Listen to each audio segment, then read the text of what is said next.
dining hall, and again the kids program. And if everyone could please just move forward a little bit, inshallah, we'll get started.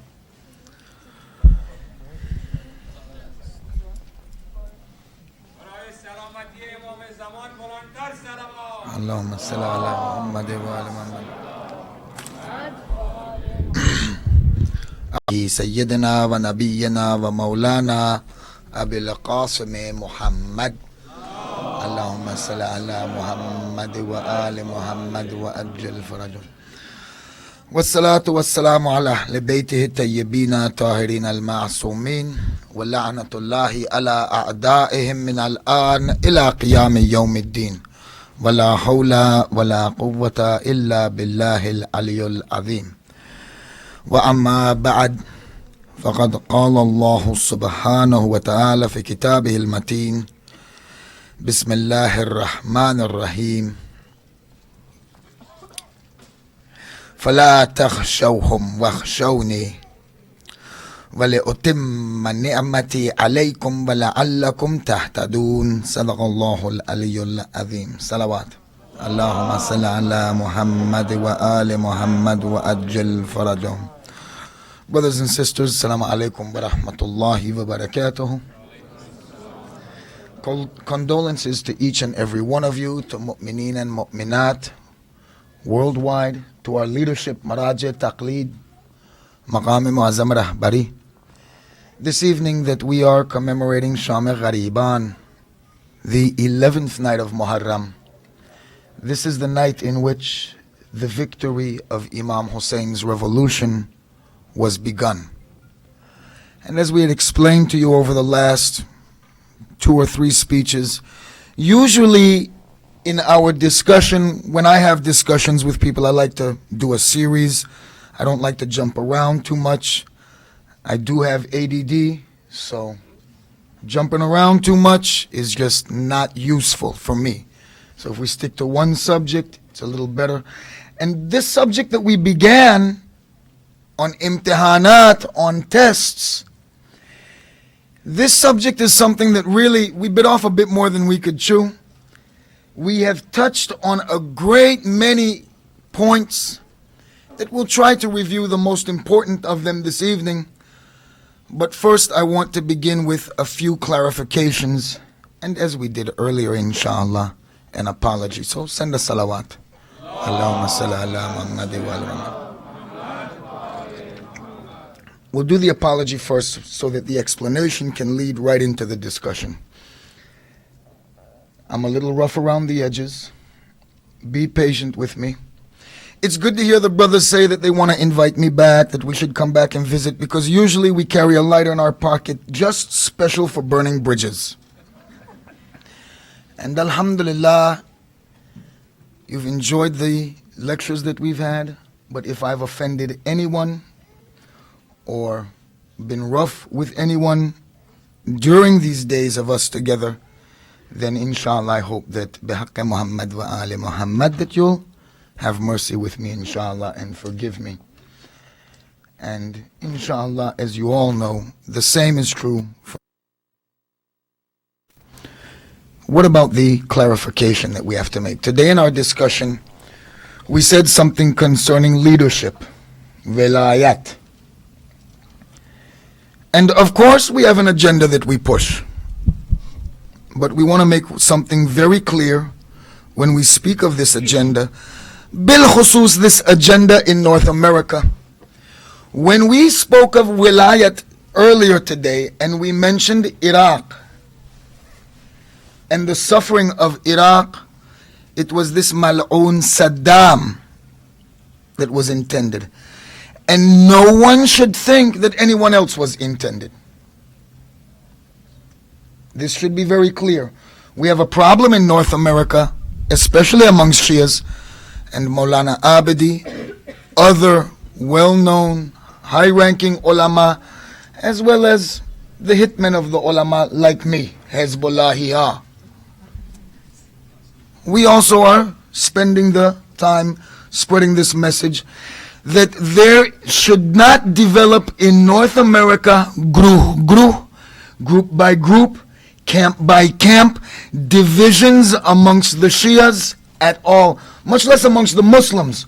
But this evening, we're speaking to ourselves. We're handling in-house laundry. We don't air our laundry, inshallah, in public. And if the brothers who are recording choose to edit this portion out, it's good. If not, it's fine. But what's happening with us is that followers of this marja taqlid, or followers of that marja taqlid, it's developing into groups in North America. And it's even being portrayed as one group against another, or one group being fiery. And we want to make one thing very clear, even though we are supporters of Rahbari and Vilayat Faqih, make one thing very clear. Nothing gets me more angry than the fire-breathing, foaming at the mouth Vilayati guys.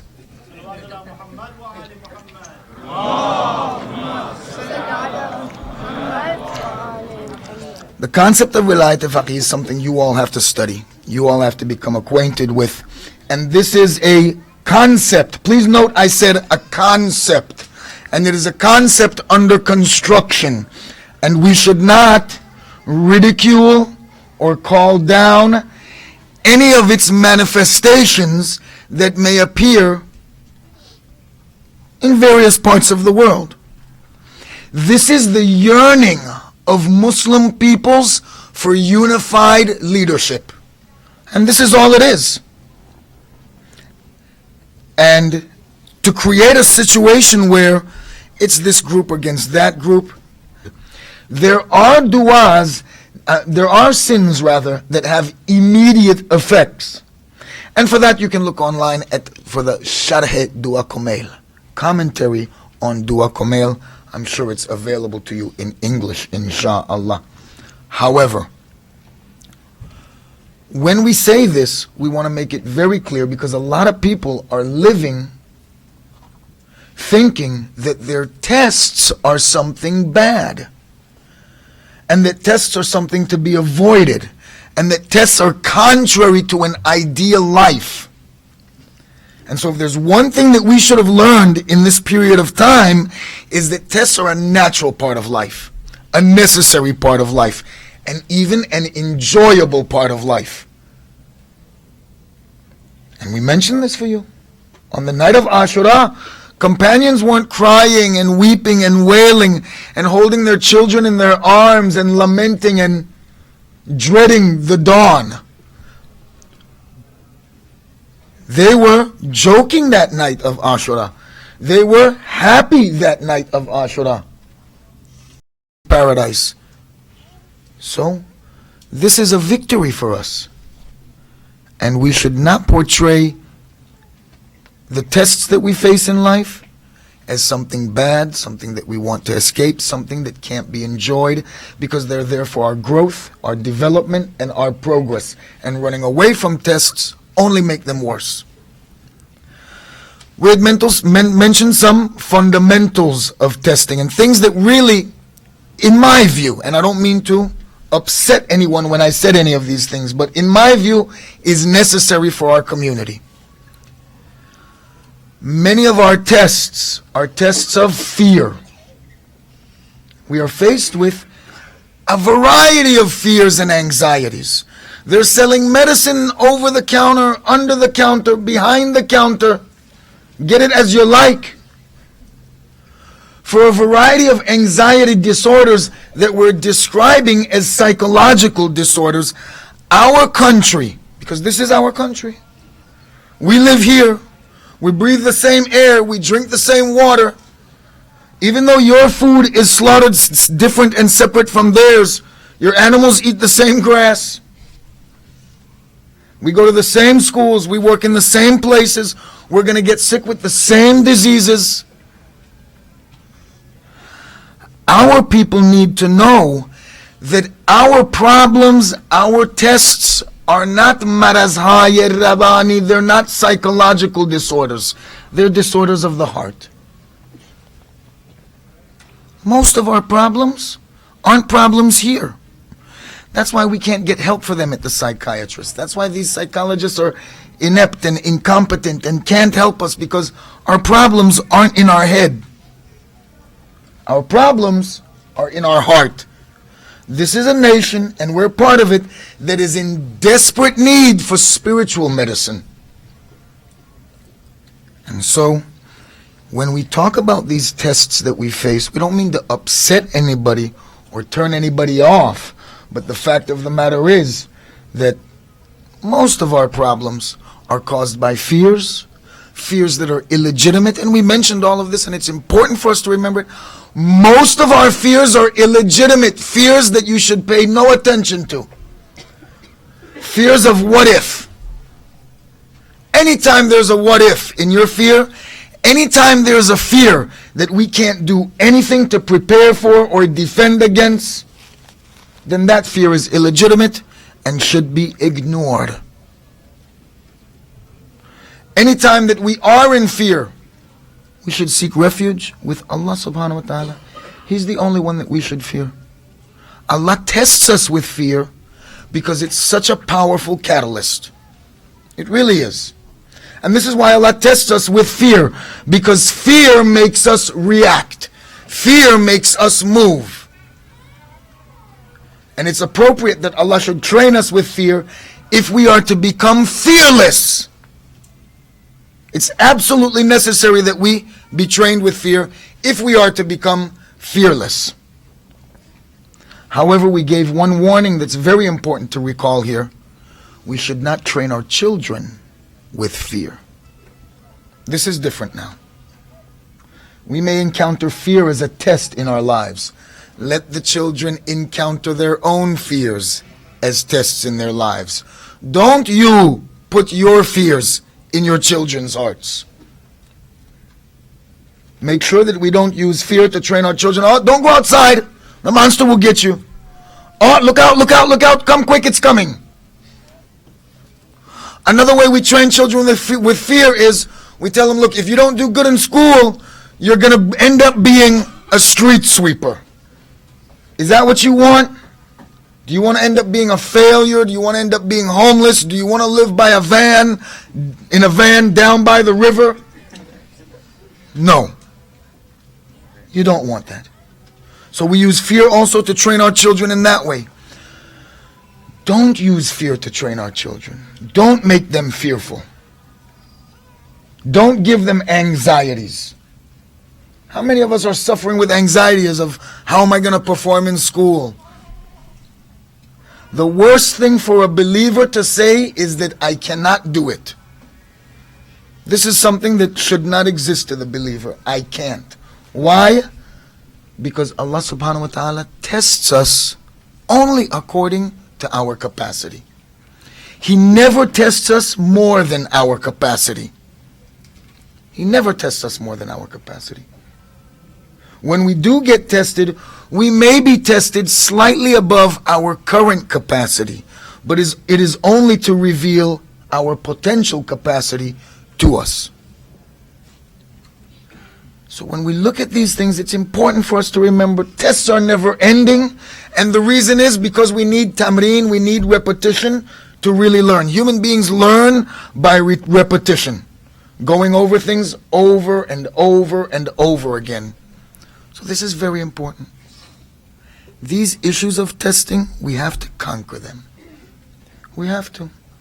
There's no way for us to pass tests unless we realize that we have the keys to passing the biggest test, which is the test of fear. It's the biggest test that Allah gives us. And most of our fears are illegitimate. Disregard them. Ignore them. Pay no attention to them. It's like waswas. Some people are suffering with waswas. Some people when we say waswas, this OCD that's religious based. That's the best way I can describe it, I guess. I knew a brother that had waswas to such an extent he walked around with his pants and his socks tucked into his shoes. Why? I don't know what's najis. Make wudu 5, 6, 7 times. Why? I don't know if I got right here. Allah subhanahu wa ta'ala, He tells you to disregard these doubts And in the same way, he tells you these fears that you have, that have no basis in reality, disregard them. Pay no attention to them. This is how you'll pass this test of fear. Remove a bad opinion of Allah from our hearts. And we had mentioned this. A lot of us have a bad opinion of Allah. We think that Allah wants to get us, Allah wants to punish us, Allah wants to put us in hell. And we have an image of Allah like we have of Zeus. We had mentioned this example. The God that is understood, represented in Western culture, even if they portray it to be the Christian God, in cartoons, on TV, is always a representation of Zeus. They're still pagan Greeks. And this God is always ready to punish. That is not our Allah. And we should not have this bad opinion of Allah. This is one of the roots of fear inside of us. When we fear loss, we fear that Allah is not going to provide for us. When we fear death, we fear that Allah has no good reward for us. Allah subhanahu wa ta'ala wants to cleanse us of fear. And one way to cleanse ourselves of fear is to remove su'e zanne bi khuda, having a bad opinion of Allah subhanahu wa ta'ala. For this evening's discussion then, very quickly, we had mentioned some things concerning different types of tests, if you'll remember. We had mentioned that we had individual tests and communal tests. And we don't have enough time to really go into really the depths of communal tests. We had talked about testing by bala, testing by calamities and tribulations, and testing by ni'mat, testing by blessings and good things. And so, very quickly, I wanted to just mention these things almost like an apology that we couldn't get to them because we just didn't have enough time. But there are ways to encounter these different tests and how to balance ourselves so that in bala, when we're faced with trials and tribulations, we don't lose our honor and lose our self-control. And in ni'mat, in blessings, we don't be overcome by our blessings and lose our way also because of our blessings. And perhaps, one thing we should understand is that ni'mat, blessings and good things from Allah are a bigger test than bala and calamities. There's a hadith from Rasulullah sallallahu alayhi wa sallam, Allahumma salli ala Muhammad wa ala Muhammad, where Prophet says there's two things that my ummat hates, two things that my ummat dislikes, but it's good for them.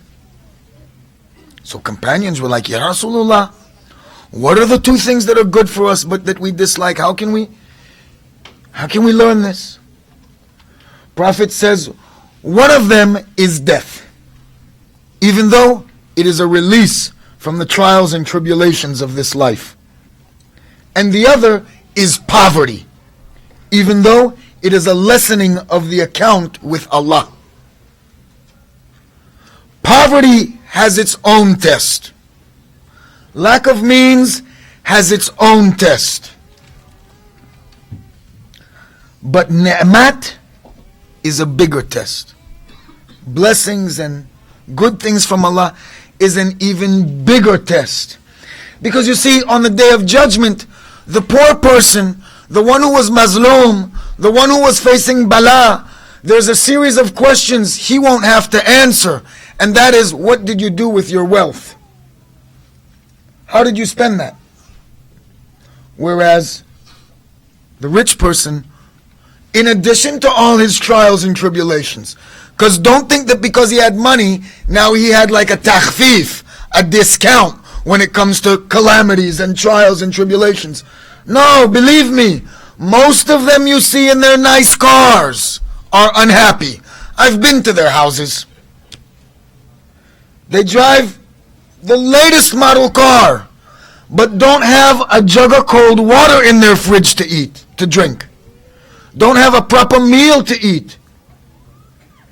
And even if they have all that, then sometimes, because of the troubles and trials and tribulations they have, the food and the car and the enjoyment, none of it can go past their throats. They can't absorb the pleasure. Why? Trials and tribulations. Don't think that you give one and you gain the other. No. So in addition to the trial of wealth, they still have the same bala and calamities and trials and tribulations that broke people like me and you have too. They still have that, and they have to answer for what they did with the money. And we don't like poverty. Ni'mat has its own test. And since we're talking about tests, let's be honest. I'm sorry, take it as you like, but we're not passing that test. We're not passing that test. The test of ni'mat, as a community, we're not passing it. Individually, we're not passing it. If the center is lacking for funds, we're not passing the test. We as a community of people, as a nation of people, there's more of us than there are Jews in the country. What you thought, there were more Jews than us? There's only something like less than 20 million Jews in the world. In the world. Yani, begardid sara dunya. Go all over the world. And you cannot find more than 20 million of them. What you thought? You thought there was a lot of them, didn't you? We have more people in major U.S. cities than there are Zionists in the world, because there's fewer Zionists than there's even Jews. We have no problem with Jews. Zionists are the problem. They maybe come out to something like what? 10, 14 million in the world? In the world? There's more Muslims in this country than there are Zionists or Jews. The difference between them and you is they spend their money to advance their program. They have a program. They have leadership. And we have none of it. Allahumma salli ala Muhammad wa ala Muhammad. They have infrastructure. We have yet to build infrastructure. They have these things assembled and use them, and we sit idly by and do nothing. There's more of us, and we have more haqq. Why doesn't the president have to come see us, the guy who's running for president? How come he doesn't have to come see us and sit down and explain to us how his program is going to affect us? Local government, how come he doesn't have to come sit down to us, the guy who's running for mayor? They have to go sit down with AIPAC? So, when we look at these things, these tests that we're facing, ni'mat and bala are two types of ways in which we're tested also. Calamities, trials, tribulations, and blessings from Allah. And we have all these blessings, and we're failing that test too. So this is something that has to be said, and we can't leave here without saying it. So these are different types of tests. Allah subhanahu wa ta'ala tests us in a variety of ways. We had mentioned communal tests and individual tests. Each and every one of us has an individual test that we have to undergo. And only we can know it. You can't know my test, I can't know yours. And we had said, dardedel, complaining to each other, is complaining against Allah. It's bad. You know why? Because when you start being one of those people that complains all the time, the rest of us run away from you. You guys used to watch the Peanuts? You remember Pigpen? He always had a dark cloud around him. These people that do this dardedel and complain and complain and complain, but natars, don't be afraid. When they come around, they have a big gray cloud over their head. Don't count disappointments. Count all the blessings. And it only takes us to just change this aspect of looking at things. Most of us spend all our time counting all the bad things, and we overlook the good things. Count all the good things, forget about the bad things. When we face communal tests, though, something that we have to mention, and we've touched on it here and there, But something we have to mention this evening, inshallah, about communal tests.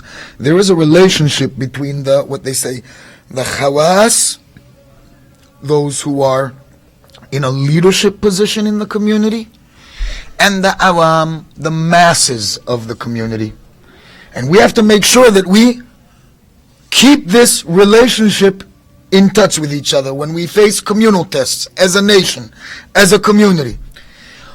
Most weaknesses, faults, shortcomings in any nation appear in the leadership most prominently. The khawas, those who are in leadership position, they are more prominent, and so the faults and weaknesses and shortcomings that exist in the nation as a whole also exist in the leadership. They're not separate from us. They suffer from the same problems that we suffer from. But it's the duty of the awam, of the masses, of the brothers and the sisters, of the public, to be the conscience of the community. This is very important, what we're going to say. I'll give you an example. Send a salawat.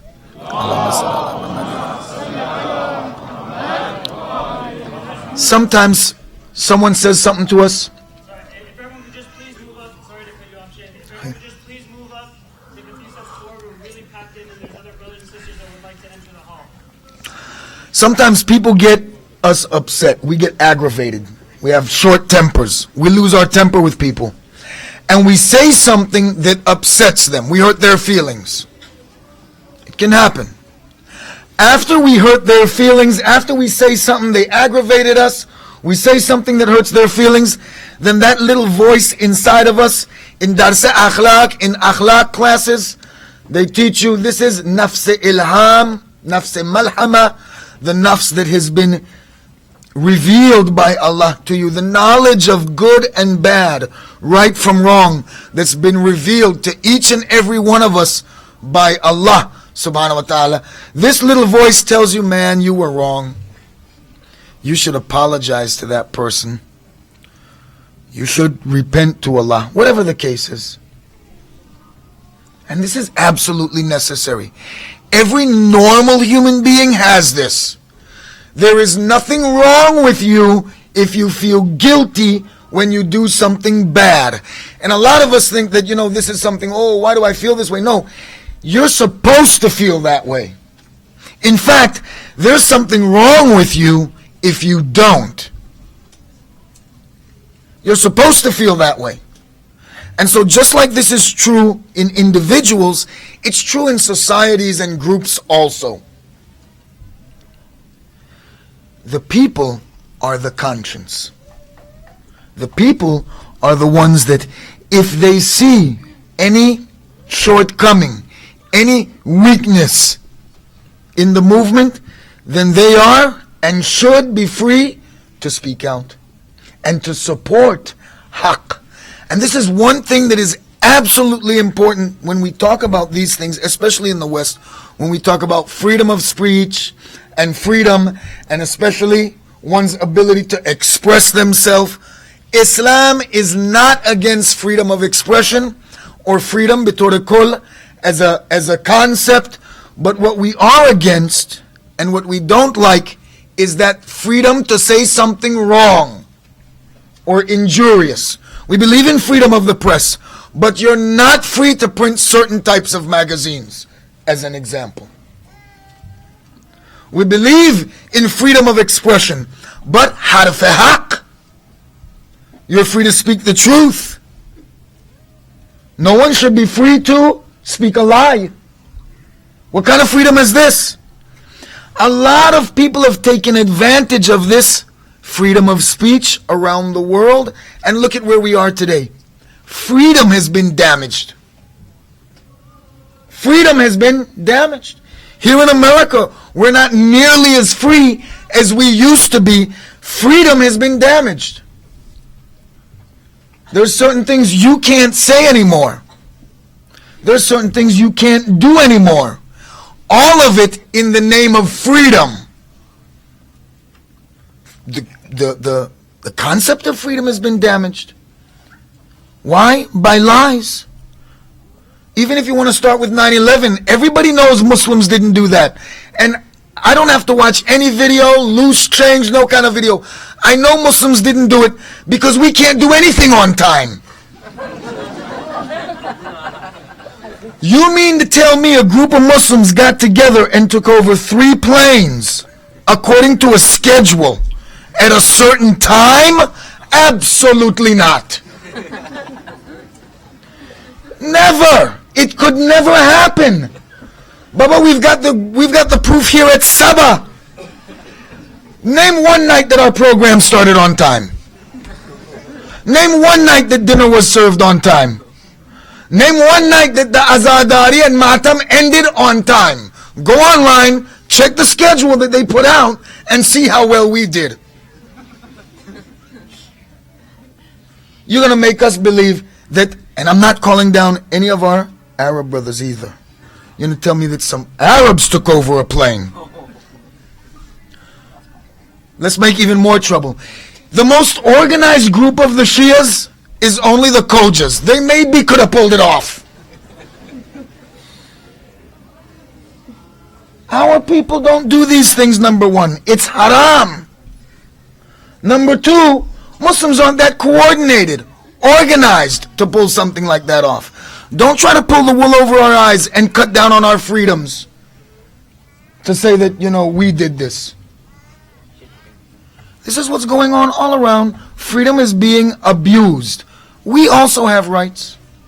And we also have freedoms. And we have the right to speak up as the people, not just in our community, but in our nation. And if we see leadership catch Biravan, if they go a little crooked, then we should be able to bring them back, insha'Allah. They make mistakes just like us. But harf haq, truth. Part of this is supporting leadership that is alal haq.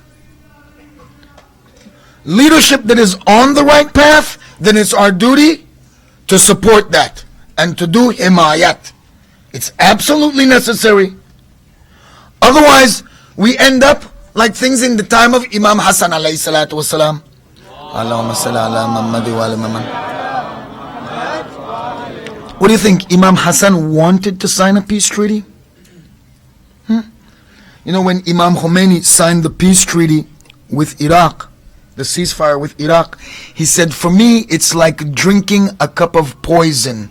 Mu'mineen would rather die than to give up even for a moment.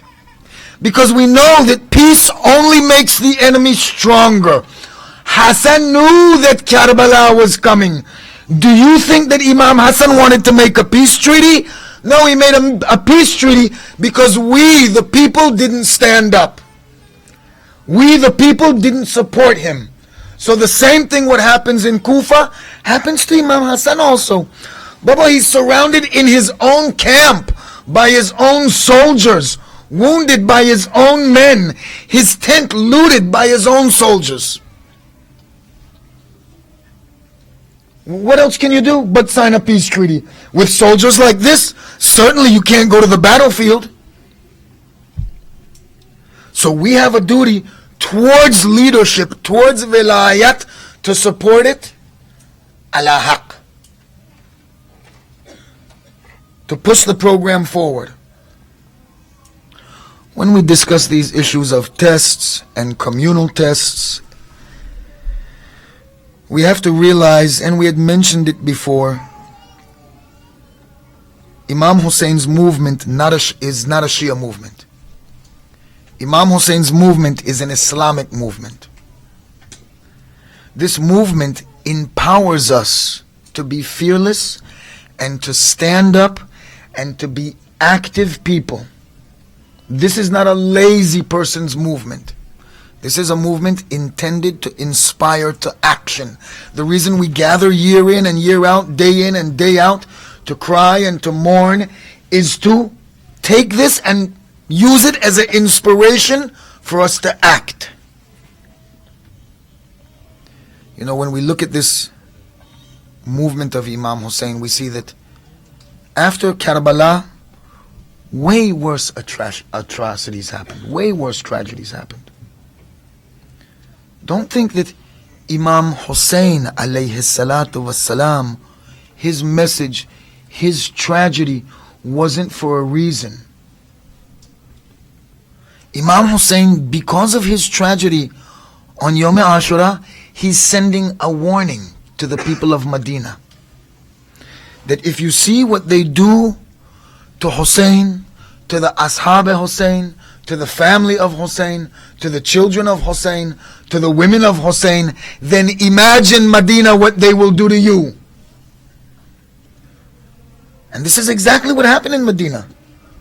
Immediately after, within 3 years of Yazid's rule, in the first year, he killed Hussein.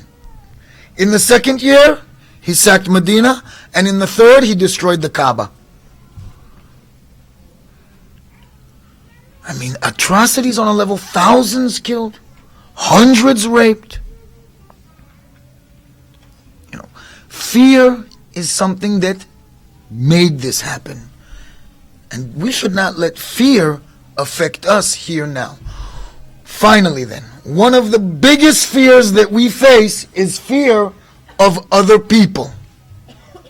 This is one of the biggest fears that Allah warns us about in Quran, repeatedly telling us, don't fear them, fear me. Fear of other people is what causes us to become weak. We get worried about what someone else would say. We get worried about what someone else will think. And so we change the way we dress. We change the way we keep or don't keep our facial hair. We change the way we talk. We change the way we behave. Why? Because of fear of people. Even though Allah subhanahu wa ta'ala has said repeatedly, over and over and over again in Quran, don't fear people. Fear of people is what's holding us back from the victory that is achieved today, Yom Ashura. Send a salawat. Let me read this verse of Quran for you, inshallah. Allahumma salli ala Muhammad wa ala Muhammad. This is a verse of Quran about the changing of the Qibla. There are many other verses in Quran about the changing of the Qibla, but I chose this one simply because of its ending, so that we can understand. Because, like we had said before, Quran, it often uses a lot of the same vocabulary, same stories, same style, repetitively, to drive home one message and to make sure that we get it. This particular verse has a very nice meaning, inshallah. Allah subhanahu wa ta'ala, He says, Bismillah ar-Rahman ar-Rahim, فَلَا تَخْشَوْهُمْ وَخْشَوْنِي وَلِأُتِمَّ نِعْمَتِي عَلَيْكُمْ وَلَعَلَّكُمْ تَحْتَدُونَ. And don't fear them, but fear me. Don't fear people, what they're going to say about you. In this particular case, why have your qibla changed? In another case, why did you put these type of clothes on? In another case, why do you have all this hair on your face? In another case, why are you wearing these silly clothes? Or listening to this funny music. A lot of people think Matam is like funny music. Why you guys listen to that? And we live in fear of what other people will say. Allah subhanahu wa ta'ala has said, don't fear them, fear me. Why should you not fear them and fear Allah? And these same words are used repeatedly in Quran. Don't fear them, fear me. Ya Allah, why? What's the result of fearing them doing to us? Allah says, so that I can complete my favor on you. Don't fear them, fear me, so that I can complete my favor on you. The ni'amat that Allah has for us, the blessings, barakat, all those things that He has in store for us cannot be ours while we're living in fear of other than Him.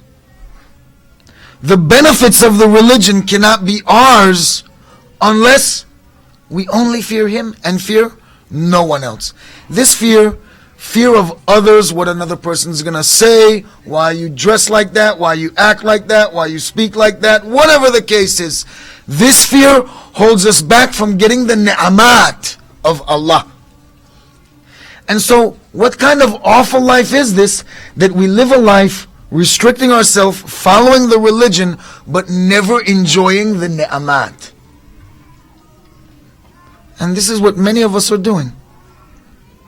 We're doing all the things that the religion says. We're praying, we're fasting, we're not eating certain foods, eating other foods, but still, because of our fear of a fear of another person, or what another group will say, or what someone else will think, then this holds us back from getting the ni'amat of all of these actions that we're doing. Fear. So this is very important for us to remember when we discuss these issues of fear, these issues of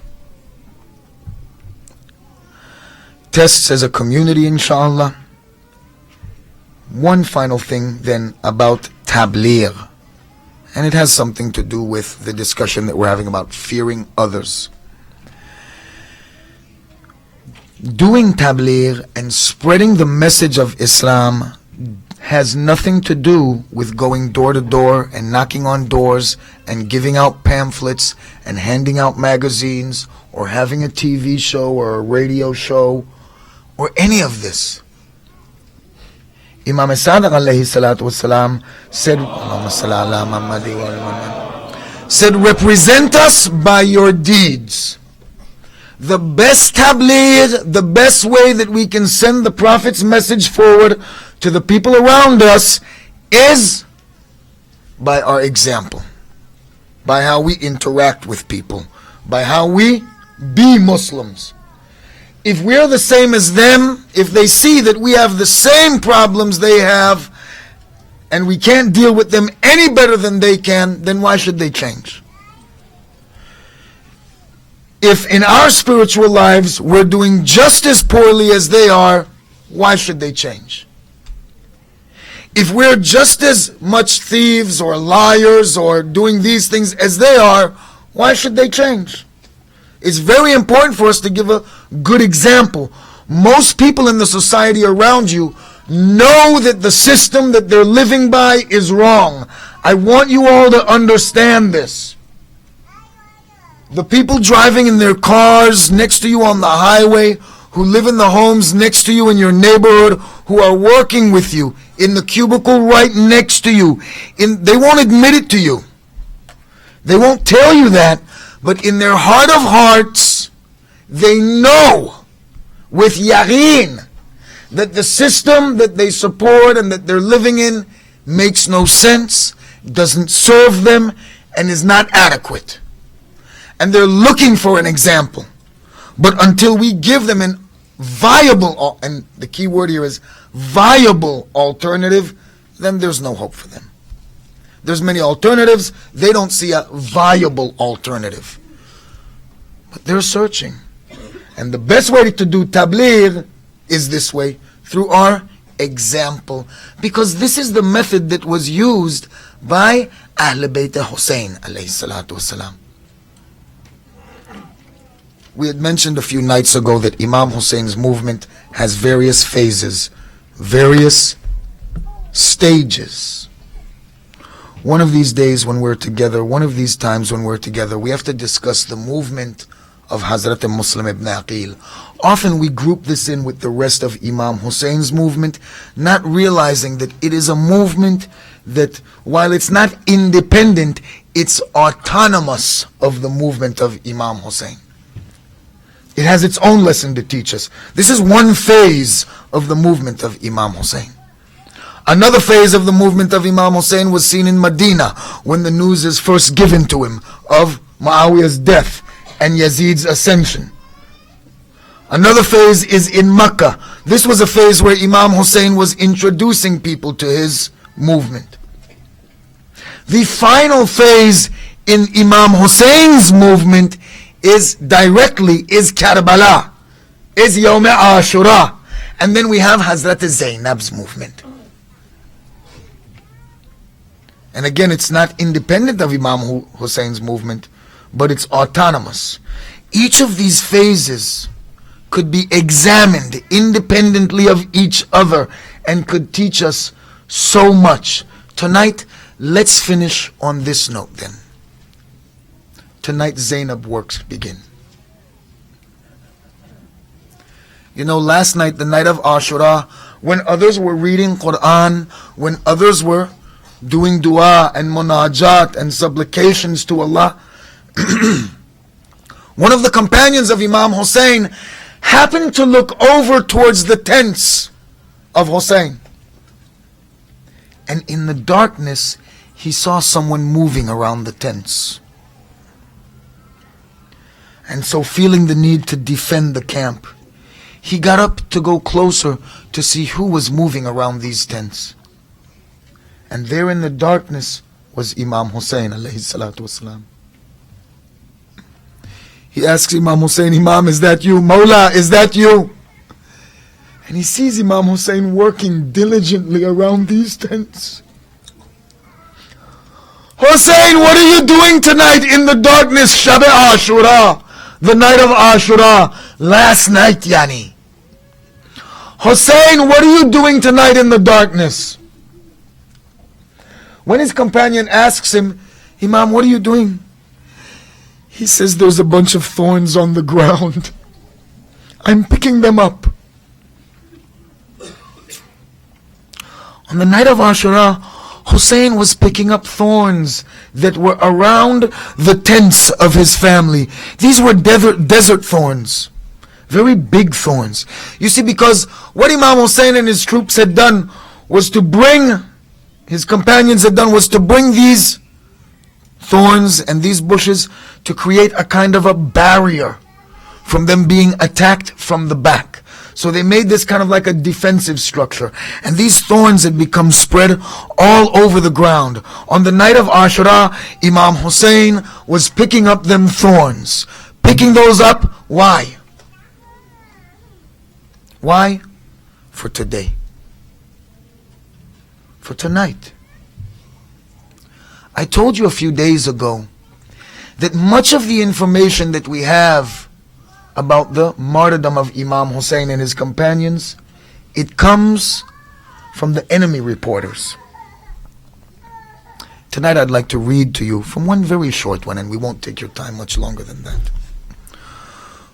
One of these men records, he says, after we had killed Hussein,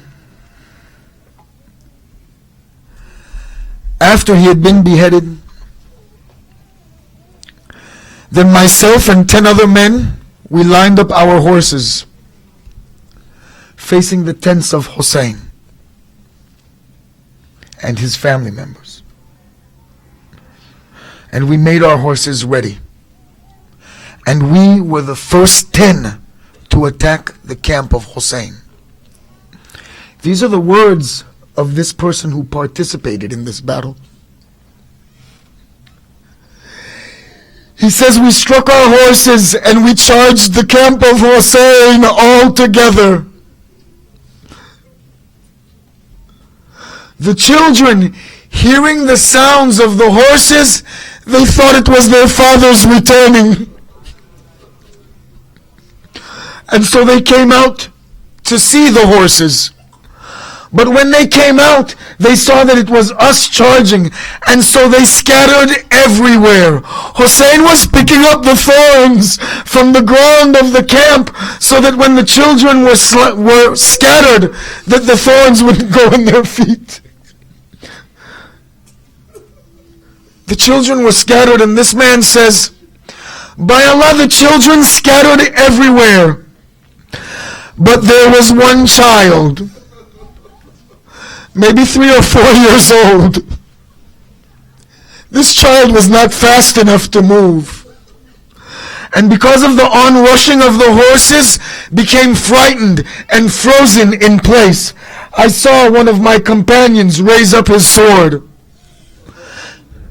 And in the charge and in the rush to attack, I never saw when his hand came down, but I saw the baby cut in two. Wala hawla ولا قوة إلا بالله العلي العظيم ولعنة الله على قوم الظالمين آمين رب العالمين ماتم حسين يا حسين.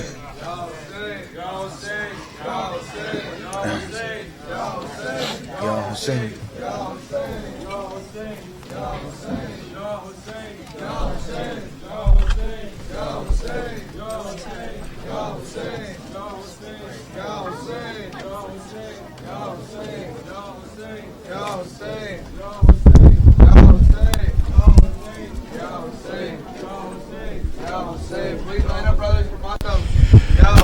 شام غریبان شام غریبان شام غریبان شام غریبان شام غریبان شام غریبان شام غریبان شام غریبان شام غریبان شام غریبان شام غریبان شام غریبان. How quickly night has descended on us, how quickly night has descended on us, how quickly darkness has come upon us, how quickly darkness has come upon us. All those men have descended upon us, all those men have descended upon us. Where are all those that vow to protect us? Where are you, Habib, Muslim and Abbas? Oh Allah, help this haram. Oh Allah, help this haram. Oh Allah, help this haram. Oh Allah, help this haram. Oh Allah, help this haram. Oh Allah, help this haram. Sham Ghariban, Sham Ghariban, Sham Ghariban, Sham. Oh Allah, help this haram. Sham, everyone, one more time. Sham Ghariban. How quickly safety has turned to terror. How quickly safety has turned to terror. See how we've become defenseless here. See how we've become defenseless here. They have completed killing my brothers. They have completed killing my brothers. Now they have turned, they are coming here. Oh Allah, help this haram. Oh Allah, help this haram. Oh Allah, help this haram. Oh Allah, help this haram. Oh Allah, help this haram. Oh Allah, Sham Ghariban, Sham Ghariban, Sham Ghariban, Sham Ghariban, Sham Ghariban, Sham Ghariban. Oh Father, they have attacked your honor. Oh Father, they have attacked your honor. Where are you, Lion of Allah of valor? Where are you, Lion of Allah of valor? Cruel soldiers are pulling our hijab. Oh Father, see how exposed is your Zainab. Oh Father, see how exposed is your Zainab. Oh Allah, help this haram. Oh Allah, help this haram. Oh Allah, help. One more time. Oh Allah, help this haram. Oh Allah, mashallah. Oh Allah, Sham Ghariban, Sham Ghariban, Sham Gharib, mashallah. Sham Ghariban, Sham Ghariban, Sham Ghariban. My brother Hassan, where are you to see? My brother Hassan, where are you to see? All the horrors that they have surrounded me. All the horrors that have surrounded me. On the spear flower, the head of Qasim. On that spear flower, the head of Asghar. On that spear flower, the head of Asghar. Oh Allah, help this. Oh Allah, mashallah. Oh Allah, help. Hi. Oh Allah, help this haram. Oh Allah, haram. Oh Sham Ghariban, Sham Ghariban, Sham Ghariban, Sham Ghariban, Sham Ghariban, Sham Ghariban. Yeah. Ya Rasulallah, witness how they have. Ya Rasulallah, witness how they have paraded us in the market of Sham. Paraded us in the market of Sham. This one is trying to buy off from Kuthu. That one is betting on Robab in the state. Others throwing donation as Ahlul Bayt. Others throwing donations at Ahlul Bayt. Oh Allah, help this. Hey. Oh Allah, mashallah. Oh Allah, haram. haram. Oh Allah, help this haram. Oh Allah, Sham Ghariban. Oh Allah, oh Sham Ghariban. Masha Sham Ghariban. Sham Ghariban. Sham Ghariban. بأبي أنت وأمي يا أبا عبد الله بأبي أنت وأمي يا أبا بأبي أنت وأمي يا أبا عبد الله بأبي everyone لا بأبي أنت وأمي يا أبا عبد الله بأبي أنت وأمي عبد الله بأبي أنت وأمي يا أبا عبد الله بأبي أنت وأمي My Sakina, come to me, my sweet. My Sakina, come to me, my sweet. Come and give your father a kiss on his cheek, my sweet. Come and give your father a kiss on his cheek, my sweet. My Sakina, come to me, my sweet. Come and give your father a kiss on his cheek, my sweet.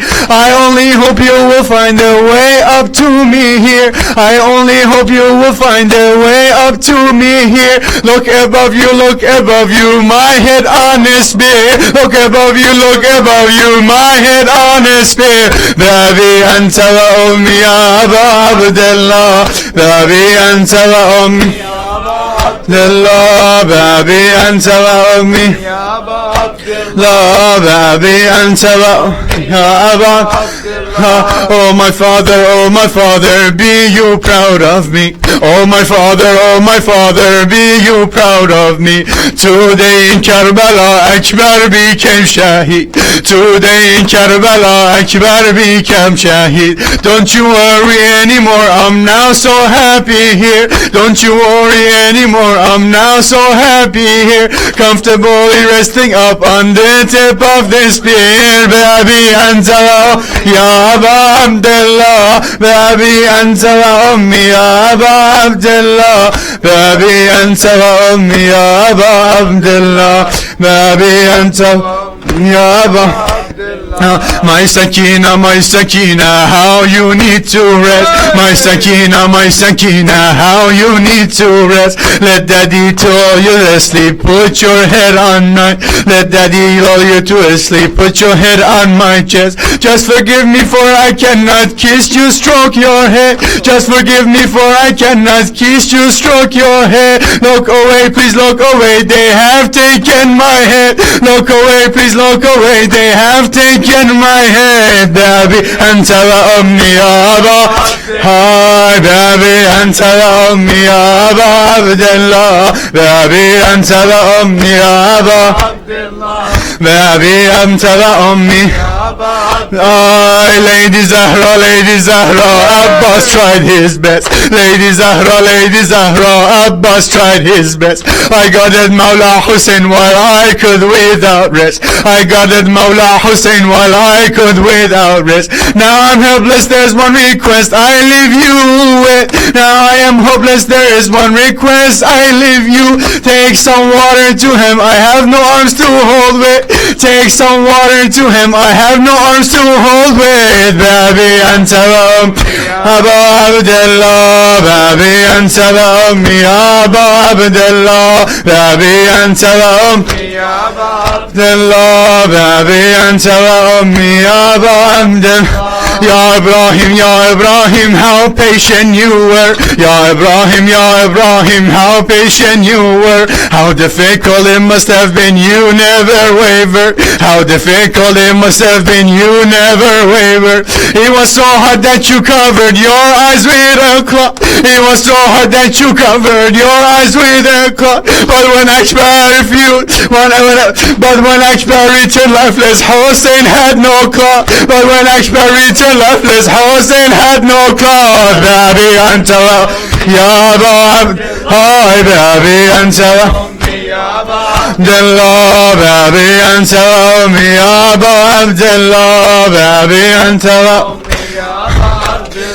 Oh my Asghar, how you cry my sweet. Oh my Asghar, how you cry my sweet. How daddy's heart is breaking to see you in this heat. How daddy's heart is breaking to see you in this heat. Don't worry, father has something that will quench your thirst. Don't worry, father has something that will quench your thirst. Drink this three-headed arrow, it will quench all your thirst. Drink this three-headed arrow, it will quench all your thirst. Baby Antara, Aba Abdullah, baby. Aba Abdullah, baby Antara.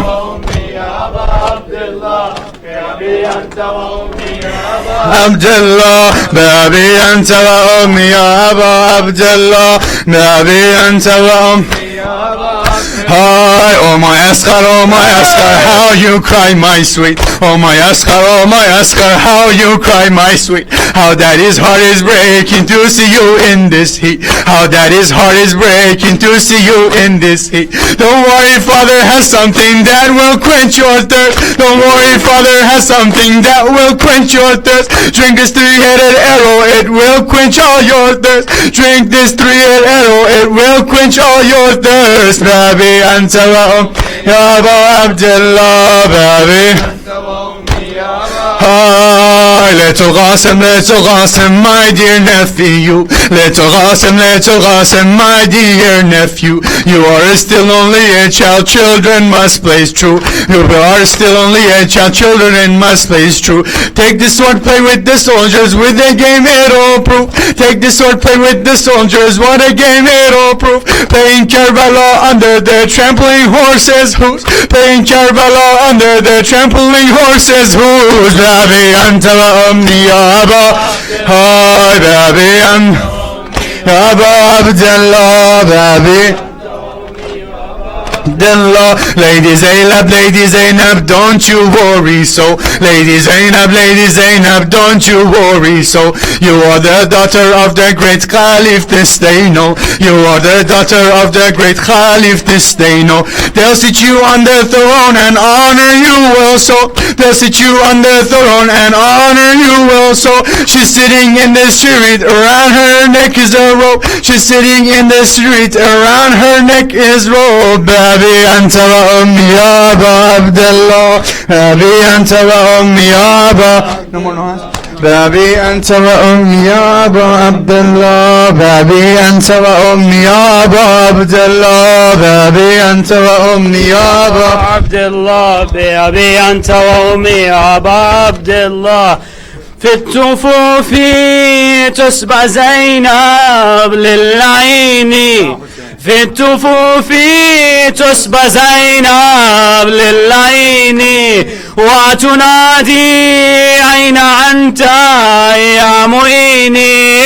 وحسينا وحسينا وحسينا وحسينا سان وحسينا. في الطفوف تسبى زينب للعين. وتنادي أين أنت يا معيني. وحسينا وحسينا وحسينا وحسينا.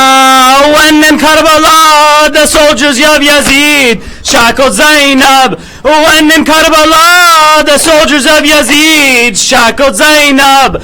Choking back her tears, she cried out in pain. Where are you, Hussein? Where are you, Hussein? Wa Habiba, Wa Habiba, Wa Habiba, Wa Husayna, Wa Husayna, Wa Husayna. في الطفوف تسبى زينب للعين. وتنادي أين أنت يا معيني. وحسينا وحسينا وحسين.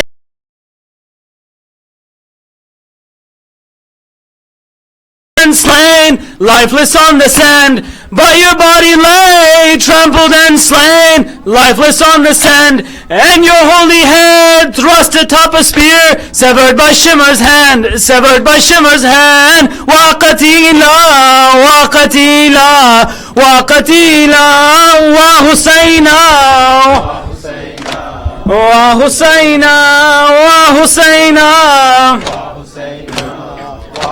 And you gave everything in a strange land to bring back true Islam. You gave everything in a strange land to bring back true Islam. Your Quran in red, we who heed your call will never be misled, will never be misled. Wa ghariba, wa ghariba, wa ghariba, wa Husayna, wa Husayna, wa Husayna. Vitufufi tusba Zainab للعين وتنادي أين أنت يا مؤيني.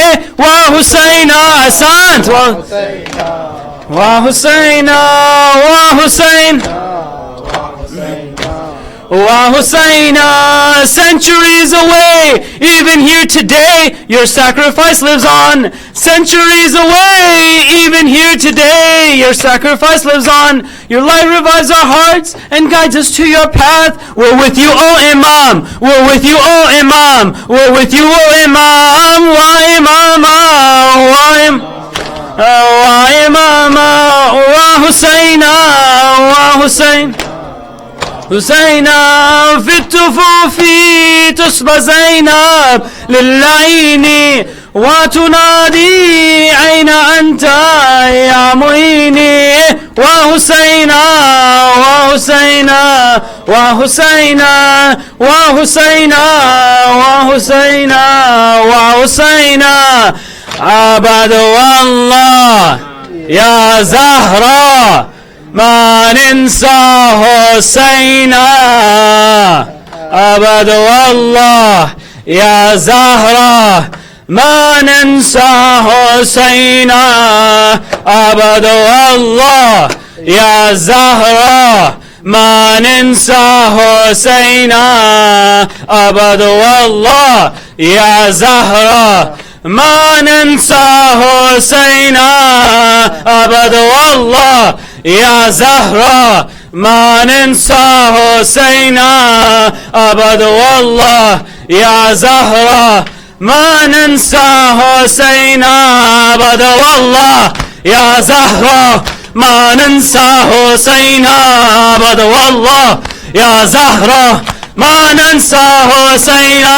أبد والله يا زهرة ما ننسى حسينا.